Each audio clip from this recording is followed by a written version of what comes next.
waxaan ahaa mid kula jooga xilliga dhalashadaada ee ila joog adiguna xilliga dhimashadayda. Oday ayaa wiilkiisii la dardaarmay isaga oo ku leh, wiilkayga iyo maalin ka mid ah maalmaha waxaad arki doontaa aniga oo gaboobay oo aanu aqliga gelin habdhaqankaygu.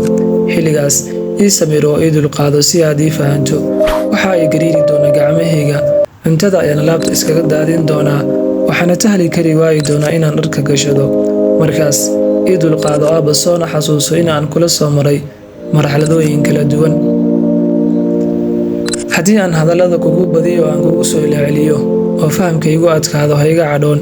Imise jeer ayaan adiga kugu soo celceliyey erayo, weedho iyo sheekooyin si aad u farxdo keliya. Ha igu qoslin marka aad rabto hadallada jahliga badan iyo erayada liita aan ku hadlayo. Ii ahow indhahayga iyo aqligayga si aan wax uga helo wixii aan kuu soo sameeyey.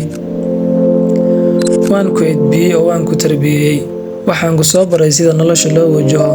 Sidee baanad adiguna maanta ii barayn waxa igu waajibka iyo waxaan waajibka igu ahayn?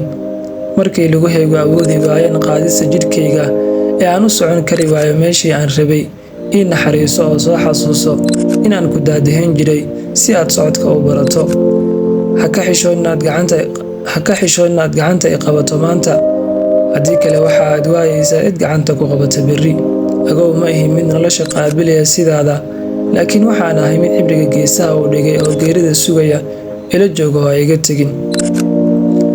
Waxaan ahay mid ku farxaya dhoolla-caddayntaada iyo qosolkaaga sidii markii aad yareed aan ugu farxi jiray.